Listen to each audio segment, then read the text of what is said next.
Good afternoon, everyone, and welcome to DDOT. We are excited not only to welcome the Vice President, but also to welcome these 10 new articulated buses, which will bring even better, more reliable service to the 500,000 customers that use our service each week. These buses are proof that things continue to get better at DDOT, but not only at DDOT, but throughout the city of Detroit. We are seeing major improvements in our reliability and our on-time performance. But not only that, with our ridership. Ridership continues to grow. Detroiters are noticing the difference. We've come a long way, but we still have a lot of work to do. I want to recognize all of the DDOT employees who have been working so hard for the last 20 months to improve the service to the level that we have now. We also appreciate our friends at FTA, their staff, Teresa McMillan, our folks here today, to MDOT, and to New Flyer, the bus company that we partnered with to make this happen. I want to thank, though, especially our mayor and city council for their support. Without them, we would not have these buses. But I want to thank in particular those in our community who are dedicated to improving the quality and the access of transit in our region. And now, I'd like to introduce to you one of them, a lifelong Detroiter, Cindy Reese.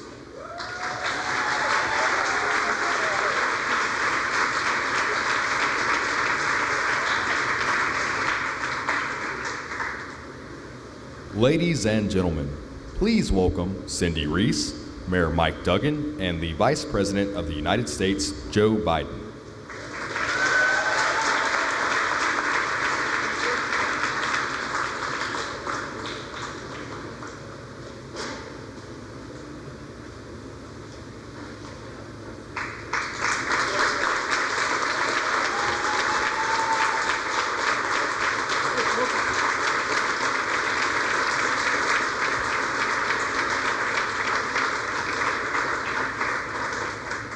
Good afternoon. 5 years ago, when my grandson graduated from high school, I told him, you have the same rights and privileges as any other American. This is your city. You can go anywhere you want to go. I thought my 18-year-old grandson would be excited, but instead, he looked at me and he said, "Grandma, that just isn't true." It broke my heart because he was right. The truth is, my grandson didn't have a car and lived in a city where buses didn't come, and if they showed up, they were late, and so you were late. He couldn't count on the bus to get him to school on time, let alone a new job. He was trapped, cut off from opportunities, cut off from his future. And that was the moment that I decided to fight, not just for my grandson, but for everyone. We all deserve a transportation system that works.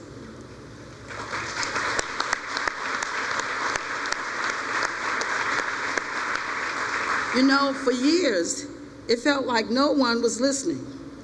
But that's all changing because we now have a new ally in the fight, and his name is Mike Duggan.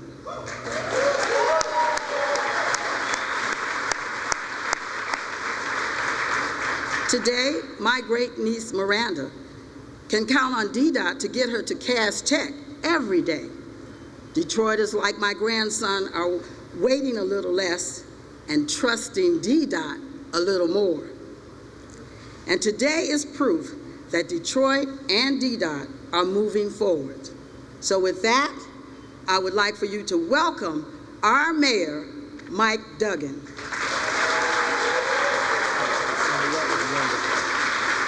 Great job, kids.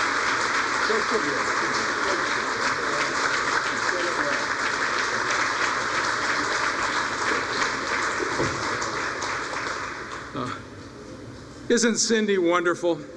I mean, she reflects what this city aspires to. We're again blessed today to have my friend, Vice President Joe Biden, for his 5th visit to Detroit just since I've been in office. And I think next to Washington, D.C., we are the city he's visited most frequently in the last year and a half. And what the Obama administration has done as we have been fighting to come back has been remarkable. You're seeing every week the abandoned houses come down in this city because of the support of the federal government. And when the Vice President was here last year on Labor Day, he went with me to a neighborhood in East English Village where there was a picnic in the backyard of a neighborhood where we're knocking down the burned out houses so we can sell the good houses. And when I told him about auctioning the good houses, he took my iPhone away from me. And he started to go through the auctions. That one went for $20,000. That one went for $10,000. I didn't think I was going to get my phone back. He can actually explain to everybody in the country how Detroit's home auction worked. That's the depth of sincerity this administration has in its commitment. And then he came back later to a very important job training program where women of color are being trained in computer programming, IT services. It was a very powerful day, and recently, with the support of Labor Secretary Tom Perez, the Obama administration just awarded us another $5 million grant for job training for the hardest to employ individuals. But what brought us here today was a dinner that happened my first month in office. They called and said, the Vice President wants to take you to dinner. And I said, really? He said, yeah, he's picked Roma's. And I said, do I get to choose? He said, no, he knows the best Italian restaurants everywhere. He chose. I said, okay. So Don Graves and Gina Matrakis, who were on assignment from the White House, who did such a great job, worked it out, and we had the most wonderful dinner. Once it took him a half hour to greet everybody who was in the restaurant on the way to the table. And he talks with everybody, which is just how this man is. And he said, if I could do one thing to help Detroit, what would it be? And I said, we need buses. And he said, buses? He said, of all the things I thought you were going to ask me for, I would not have guessed buses was the first priority. But the truth was, in January of 2014, you remember how bad that winter was, and 40% of the buses on many days were not running. People stood on street corners in the freezing cold for hours, and at times the buses would show up, and the bus would be full, and they'd still leave them on the street corner. It was heartbreaking. And when a third of the households in this city do not have a car, it is very hard to see how we ever have an economy where everybody is included in the recovery if we can't get people to work. Right?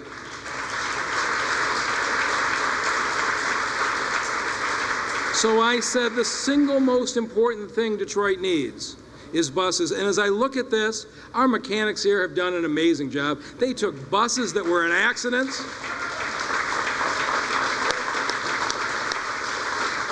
They took buses that were in accidents, and they welded them back together, and they shoved them back on the road.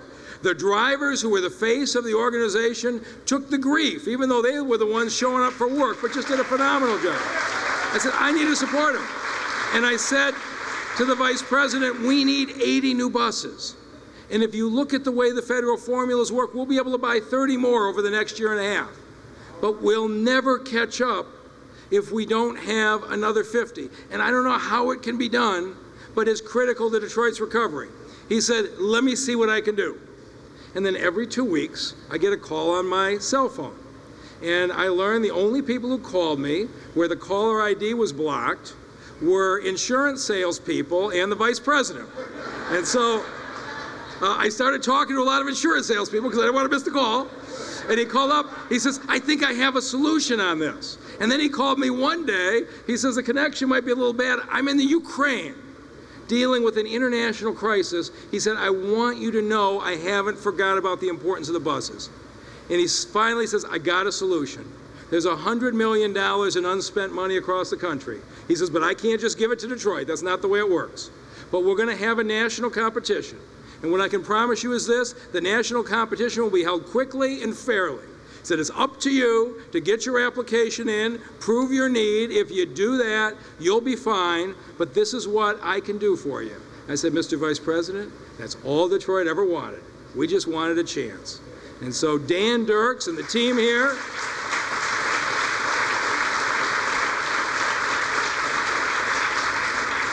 put in a phenomenal application. We got the award for a quarter of all the money spent in America, and we started to put the buses on the road, 10 at a time starting in January. And all I hear from people is, there's new buses. And the ridership started to go up, and we started to get closer and closer to schedule. And now, as of this week, we had 76 buses on the road, and the last 4 are being placed on the road this afternoon. We'll have the full contingent of buses for the first time in years. All right. For the first time in years, Detroit is going to pull out 100% of schedule with our buses. And so the Vice President said to me, hey, if you ever get to the point where you're putting all the buses on the road and I could stop by, I'd like to do it. I said, you know, Thursday of next week, the last buses will be on the road. He said, I was on my way to Ohio anyway. And so, Mr. Vice President, to give you an idea of the impact you've had in this community, it looks like this week we are going to have more than 550,000 riders on our buses, the highest number in 3 years. People are starting to trust the bus service again. They're starting to get access to opportunities again. And with that, I want to introduce the man who, as I keep saying, is Detroit's very best friend, Vice President Joe Biden.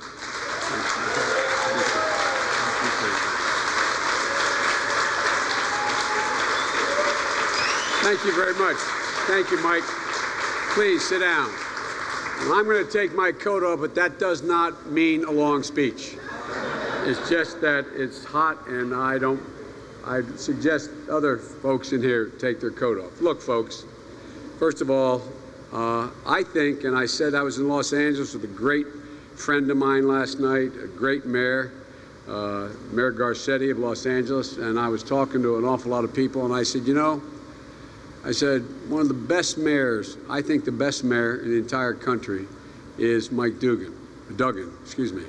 My assistant is Duggan, Mike Duggan. And I tell you why I say that. He moved back into a city like many of you that was flat on its back. Flat on its back. And with him and you, help from the governor and probably the single best ally in all of Washington that anybody ever has with your Congresswoman, Debbie Dingell. You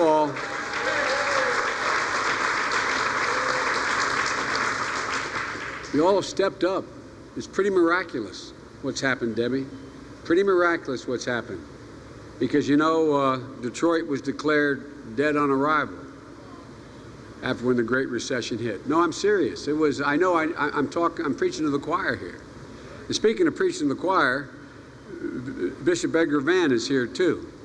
It was the bishop and the rest of the clergy that are here. It was citizens who decided they had enough and they're going to get up and demand more, like what you did. That story about your grandson is absolutely the story of so many Detroiters, so many people. And you know, Detroit isn't just an important city, it's an iconic city. All around the world. I've traveled now over 1 million miles as vice president around the world. And this is not hyperbole. Everybody in the world knows of Detroit. Detroit was the economic muscle and engine, figuratively and literally, of America's Renaissance in the 20th century. And the idea, I remember the president, the idea that we're not going to do everything in our power to bring back not just a great city, but an iconic city, that any way we could help was not thinkable. Because Detroit is like its people. It's resilient, it's tough, and it's defined by a work ethic that is unmatched by any place in the world. And folks, Detroit's back. Detroit's back.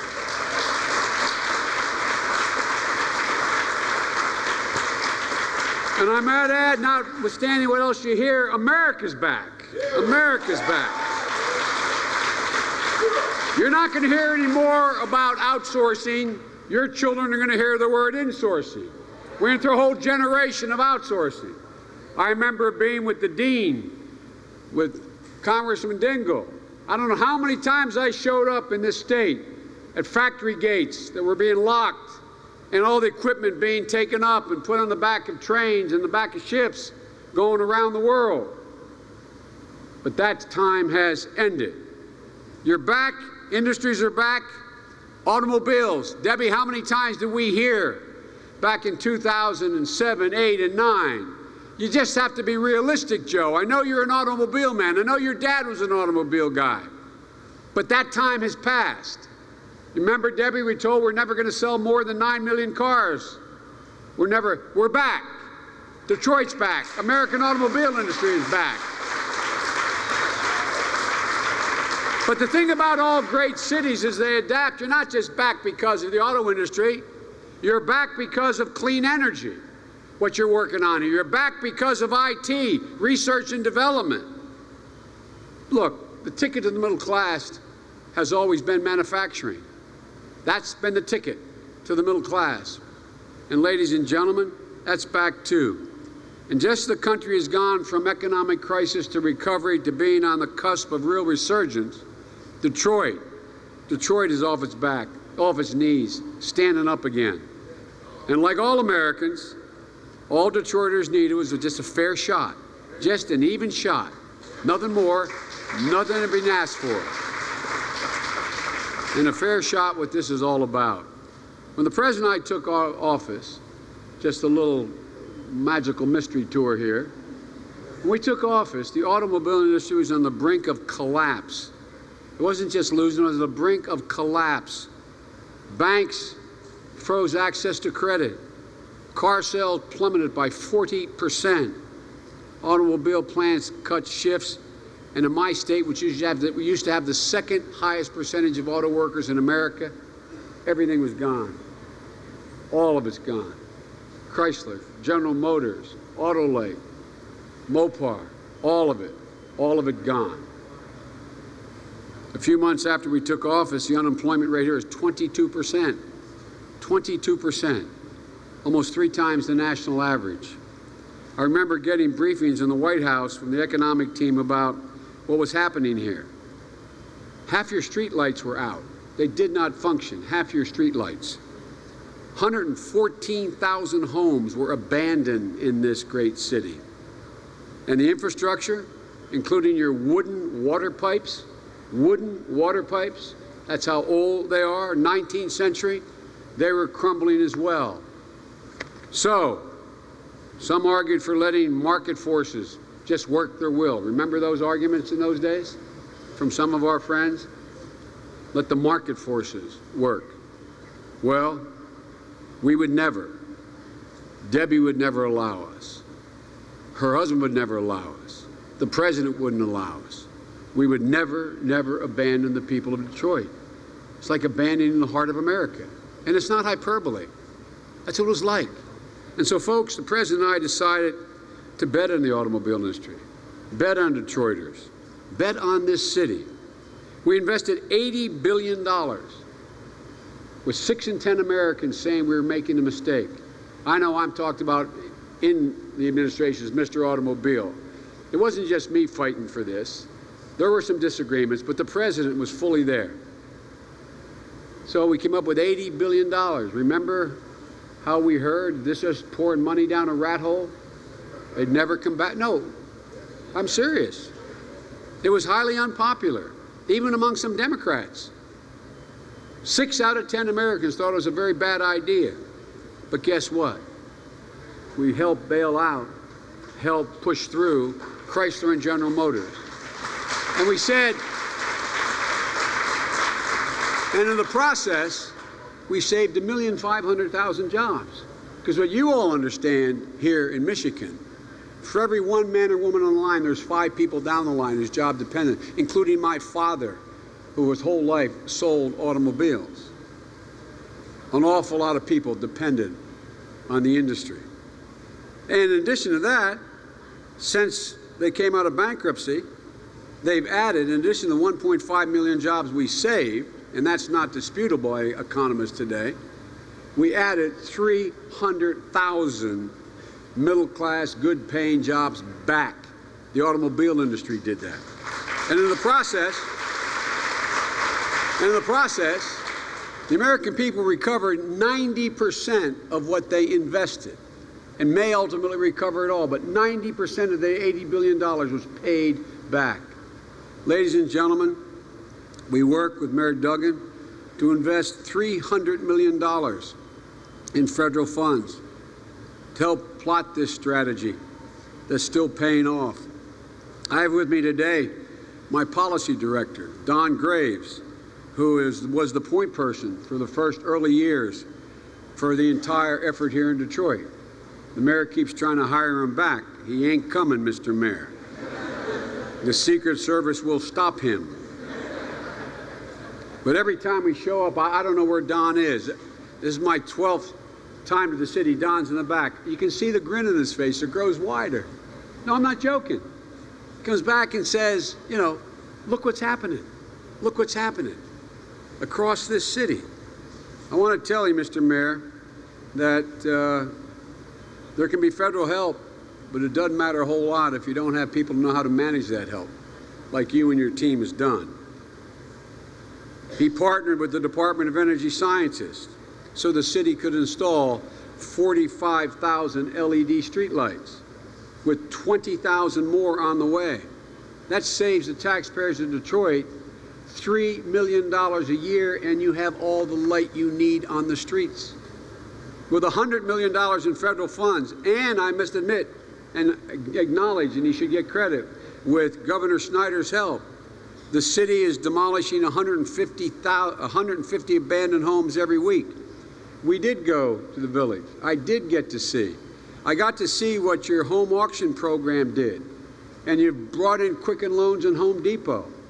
It's an incredible, incredible buy. Some of these homes that now that the abandoned homes are cleared are in fact beautiful pieces of property.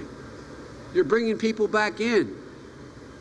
And you know, all you got to do if you want to see the resurgence here is what I did last time I was here.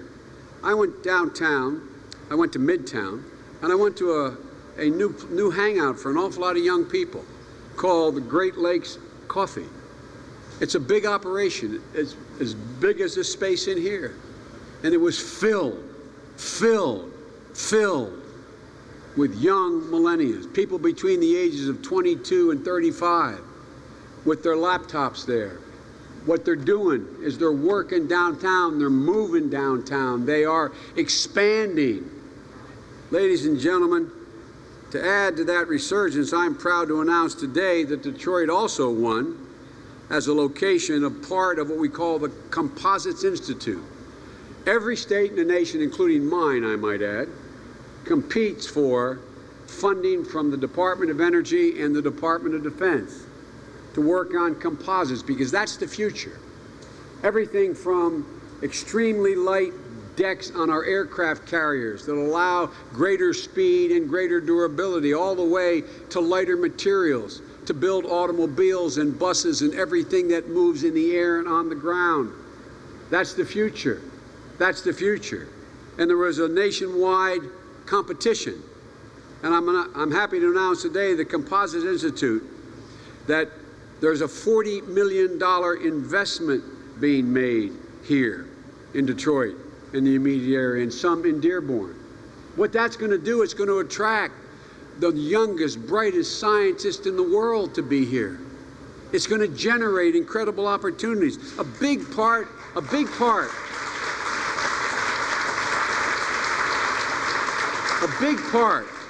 manufacturing lies in composites, bringing down costs, increasing safety, reliability, fuel economy. That's why we set up the Composite Institute to identify localities and talents with drive, ingenuity, to develop these lightweight materials.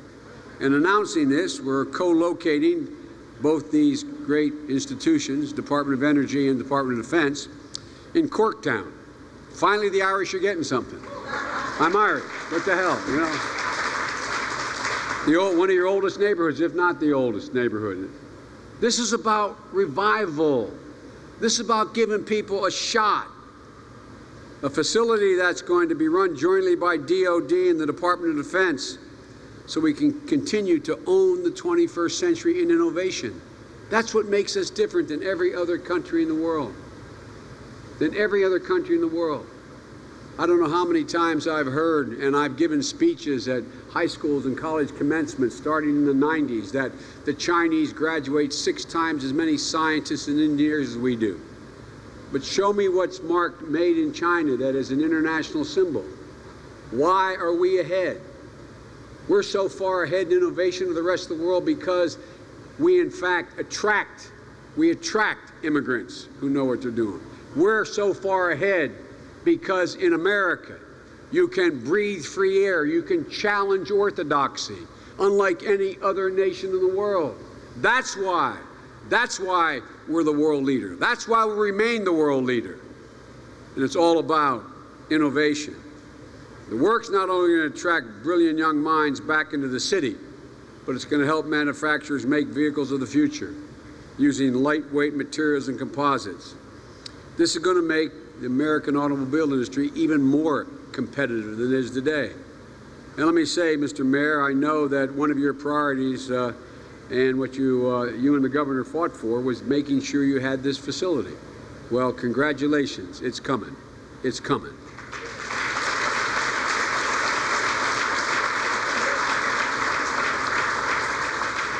The mayor basically says, don't come back unless you're bringing something, Joe, but I'm announcing also another award. Debbie made most of this happen, and that is a heavy-duty vehicle award. It's another $55 million investment in 24 projects, 9 here in Metro Detroit and 1 in Dearborn. And Debbie, I told you we could do this, and let me put it another way. You insisted that we do this.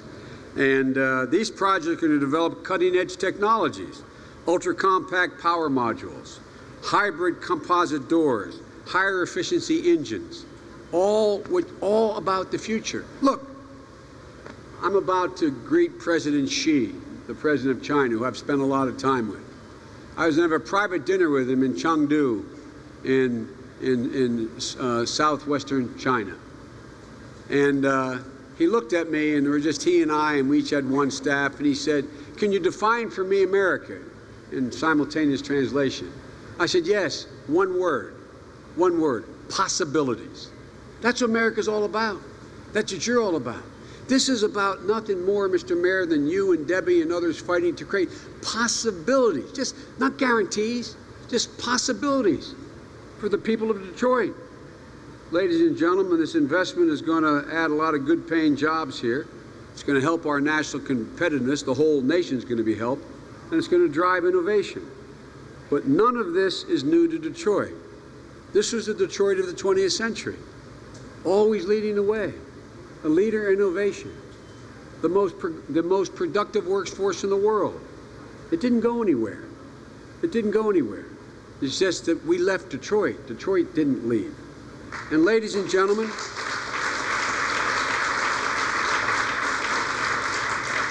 this is a city that innovated. This is a city that had the most reliable workers in the world. This is a city that helped build America. And you're about to start a new era doing that again. And by the way, it all creates what the economists call a virtuous cycle here in Detroit. It's not just the jobs I mentioned, it's other jobs. Look what's happening. 5,000 jobs in healthcare at places like Detroit Medical Center. Your new logistics center in the East Side, bringing in 150 jobs to part of the city with the highest unemployment rates. And Shinola, 260 jobs here in Detroit, and I hear they're expanding. Ladies and gentlemen, these are good paying jobs that are being created, but an awful lot of Detroiters have been left out. They've been left out. I've been coming in and out of Detroit now for a while over the years, and I do remember what you said to me a year and a half ago, Mr. Mayor, and it surprised me at that great restaurant. You said, I need buses, Joe, buses. Mr. Mayor, you pointed out to me that too many of your buses are unreliable and bad repair, and that 100,000 Detroiters don't have automobiles, and they rely on the bus service for the totality of their transportation, like your grandson. We talk about these new jobs, but every study being done across the nation shows that there's a disconnect between where people who need jobs live and where the jobs are. They refer to this as what they call job sprawl. Back in the 50s and 60s, they talked about urban sprawl. There's a new term in academic institutions. It's called job sprawl. The jobs are places where the people who need the most aren't. They refer to this job sprawl. 77% of Detroit's jobs are 10 to 35 miles away from the people who can fill those jobs and need those jobs. And what's good having a job if you can't get there? If you can't get there on time? They need a bus.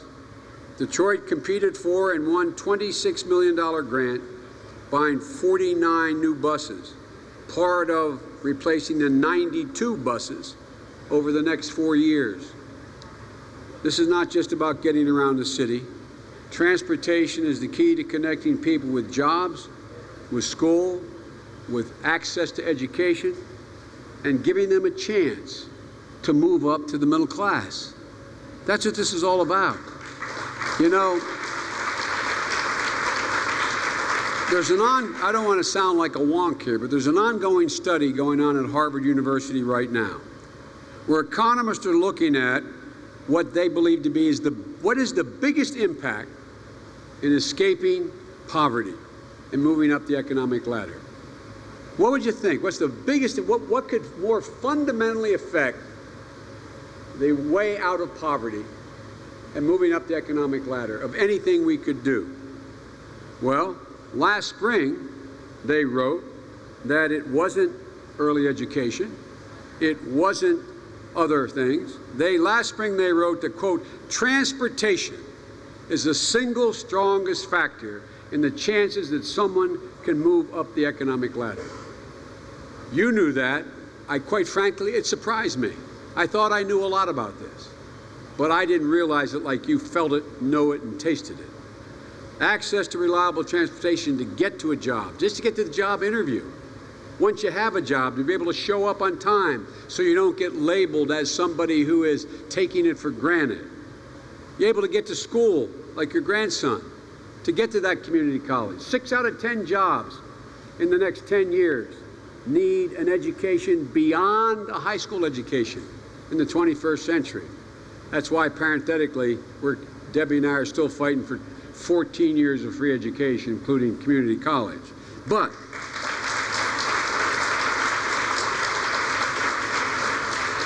the bottom line is not just Mayor Duggan's instinct. It is a fact. It is a fact that the biggest impact on whether you can move up to the middle class, even beyond crime and test scores. Hear what I just said? Even more than crime and test scores is transportation, the ability to get out of the neighborhood. I used to be a county official years ago, and I was a big transportation guy, a big bus guy. And I thought I was doing a great thing for my suburban constituents, providing more bus service into the county. And they said, no, we don't want that. We don't want that. Why don't they want it? Because inner city folks would be able to get in the bus and come out to their neighborhoods. Let's be honest about a lot of this. So the single biggest thing is what you're doing right here. For too long, too many Detroiters didn't have reliable transportation. Factory workers who I met used to walk, I'm told stories about walking miles and miles on a round trip. Yet they never missed a day's work, but they have to get up 2 hours earlier to make sure they got there. A single mom who used to take 3 different buses to get back home so she could tuck her kids in at night. A part-time student who had the courage to go back to a community college at age 38 so they could make it to class just to get and show up to get that opportunity. And Bishop Van, no one knows this better than you. You've been fighting for this since I knew you. and the other clergy members that are here as well. You know the neighborhood. Let me give you an example. We helped put together the Wayne County Community College with the outfit called UST Global that places IT workers. It was the mayor's suggestion, because the mayor and others told me that in spite of Detroit being on its back, as it came back, you needed 100,000 IT workers in this community in order to be able to eventually make it work. So we started a program. This outfit, IT Global Services, they place IT workers for other companies around the country. So, as the mayor pointed out, there was a need for more IT jobs in Detroit, so when the bishop went into the neighborhoods, he found people who wanted to be trained. People who wanted to be trained. None of them with more than a high school degree. An awful lot of them, you found, Bishop, had their GEDs. And they range in age. The first class that I visited, the graduation, my recollection, Bishop, was a 16-week course at the community college.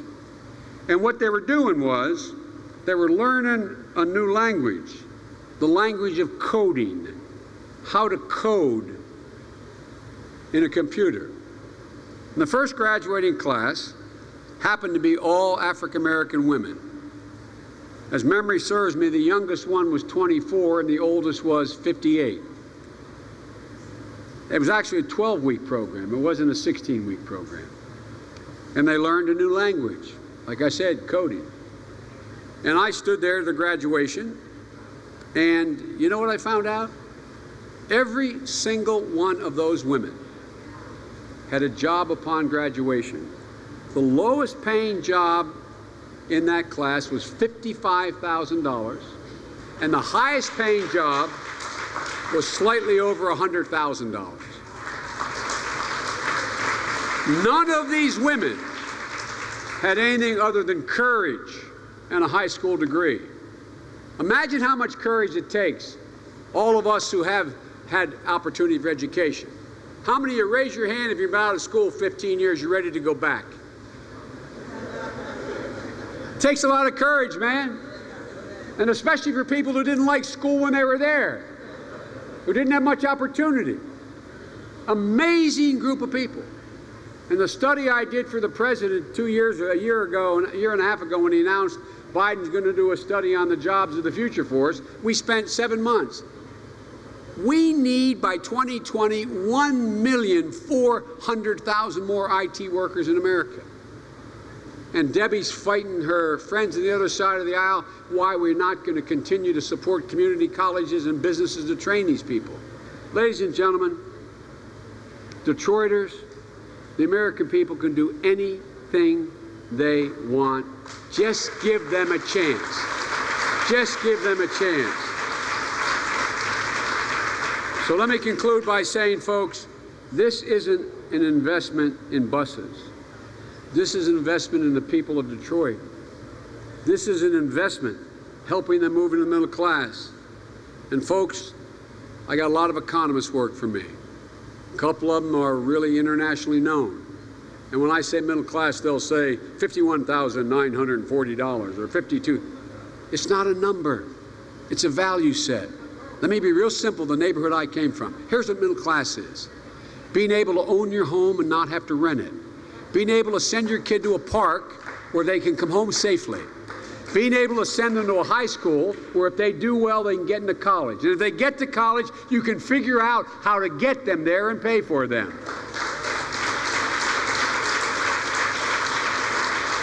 And when dad passes away and your geriatric mother needs help, you can take care of her and hope your children never have to take care of you. That's middle class in America.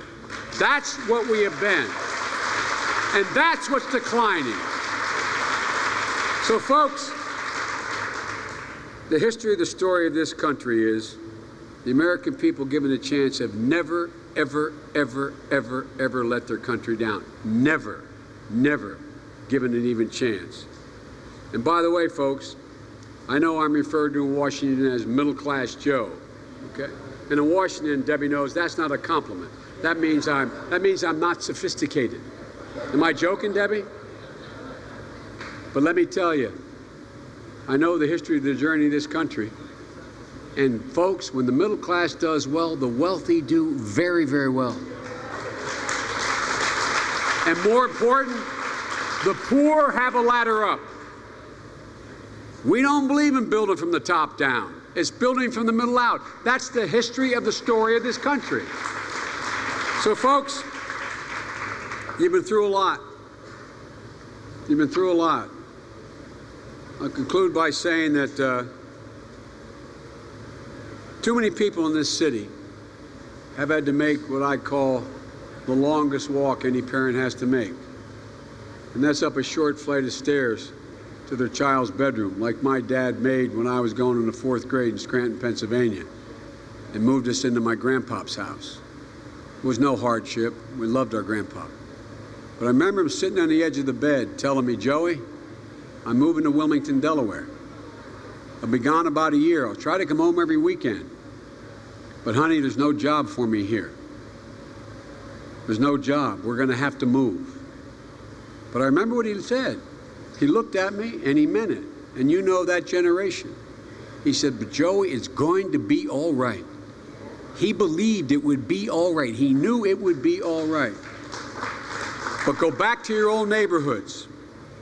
Look at the people who have not been as successful as you and ask them if they think they can look their child in the eye and say, honey, it's going to be okay.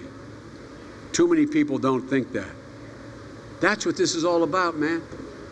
As I said to Barack when he asked me to join the ticket, he agrees completely. Our one goal, if you had to sum it up, is for a parent to be able to look their kid in the eye and say, honey, it's going to be all right, and believe that it's going to be all right. That's what this country has been about. That's what built Detroit. That's what built this country. And that's what will bring it back. Ladies and gentlemen, today there are millions of people around the country and hundreds of thousands of people making a different walk. Not up those stairs, but from a factory floor to a car to go home to kiss their kids. There's thousands of people making that walk from the graduating platform of a community college to a good job in IT or other areas. It's about having a job where you're able to go home to a home you are purchasing, where you're owning, that you have a mortgage on that you can pay. Folks, we've come a long way, but we got a lot further to go. We got a lot further to go. And the way to go is exactly what you're doing here. We won't give up until everybody in Detroit and everybody who wants to work and wants a decent job can make a decent wage and make that walk home and say, honey, it's going to be all right. That's what this is about. Thank you all so very much. Thank you. And Debbie, thank you, kid. Thank you. See you all. Take a look at these buses. They're something special.